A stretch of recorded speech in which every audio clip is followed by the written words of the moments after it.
आज हम लोग स्वामी दयानंद सरस्वती जी के बारे में कुछ जानने जा रहे हैं एक कहानी के माध्यम से, जिस कहानी का नाम है रोटी। स्वामी दयानंद सरस्वती का नाम आपने ज़रूर सुना होगा। उन्हीं के नाम से DAV मतलब दयानंद एंग्लो वैदिक हमारा स्कूल है।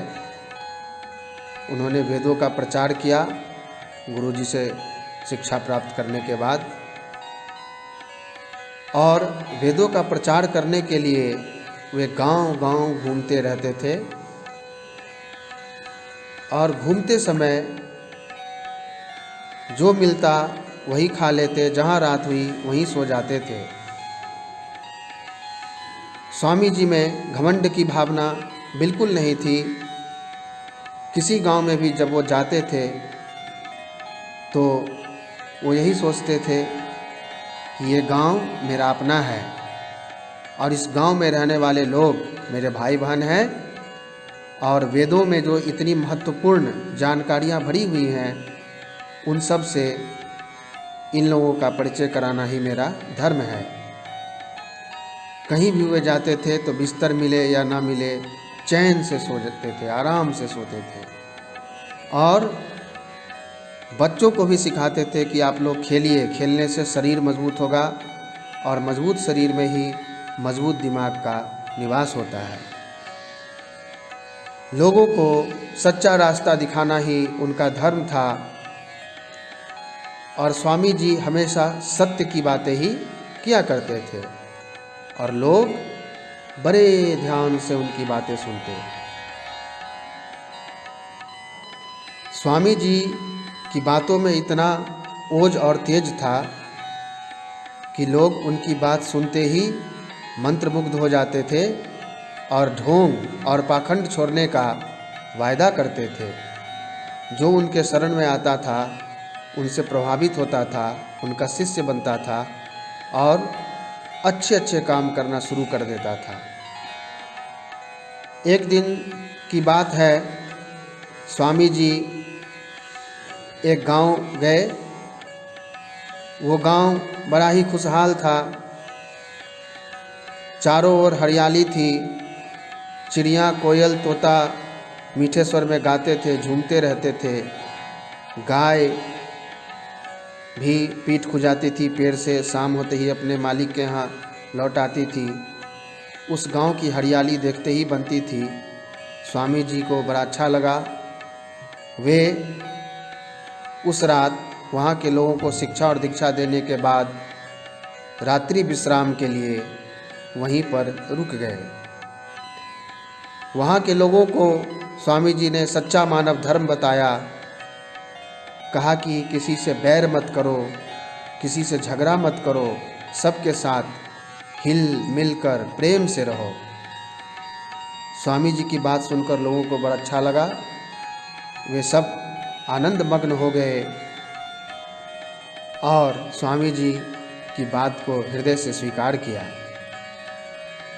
स्वामी जी की बात जब खत्म हुई तो उनके भोजन का समय हो गया और भोजन के लिए एक गरीब जो बड़ा प्रभावित था स्वामी जी से, वो उनके लिए रोटी लेकर आया।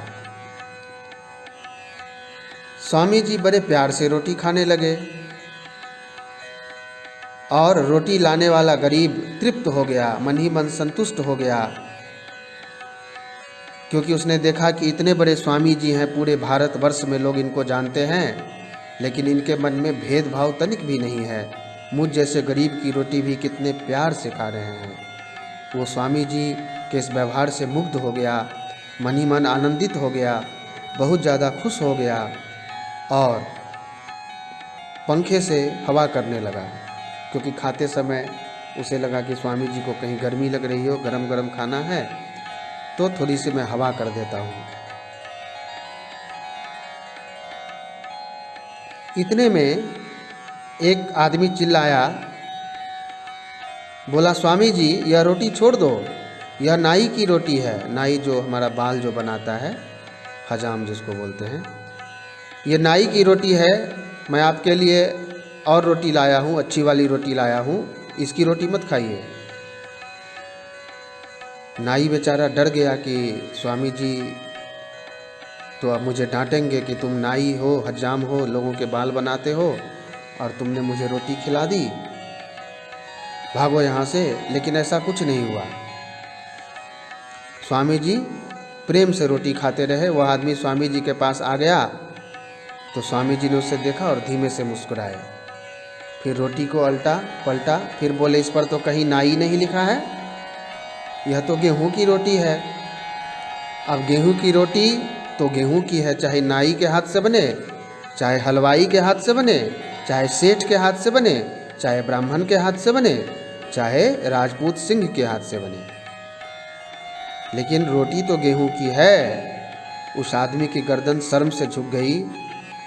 स्वामी जी ने उसे समझाया, देखो बेटा, इसमें तुम्हारी कोई गलती नहीं। वर्षों से हम लोगों को यही जात पात सिखाया गया है, लेकिन इसी जात पात के भेद के कारण ही तो हम लोग गुलाम हैं। ऐसा मत सोचो कि ये नाई है, ये हलवाई है, ये हजाम है। सब भारत माँ के बच्चे हैं, सब आपस में समान हैं। छोटा बड़ा, ऊंच नीच, ये सब भेद मत रखो। स्वामी जी की बात सुनकर वहाँ उपस्थित सारे शिष्य मंडली सब लोग आनंदमग्न हो गए, सब खुश हो गए और स्वामी जी फिर प्रेम से उस गरीब की लाई हुई रोटी खाने लगे।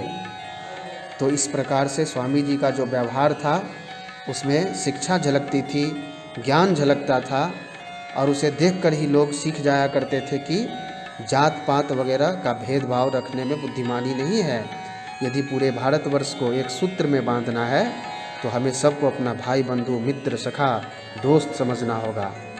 और इस तरह से स्वामी जी का जो जीवन था वो हमारे लिए प्रेरणादायी रहा और हम लोगों का सौभाग्य है कि स्वामी जी के द्वारा उनके नाम से बने हुए विद्यालय में हम लोग अध्ययन कर रहे हैं, पढ़ रहे हैं। तो इस तरह से स्वामी दयानंद जी के बारे में ये कहानी आज आपने पढ़ी। उम्मीद है कि कहानी आपको बहुत अच्छी लगी होगी। पाठ का प्रश्नोत्तर PDF के रूप में लिंक में दिया गया है, आप चाहें तो वहाँ से इसे प्राप्त कर सकते हैं। अगले वीडियो में बहुत जल्दी मुलाकात होगी, तब तक के लिए नमस्कार।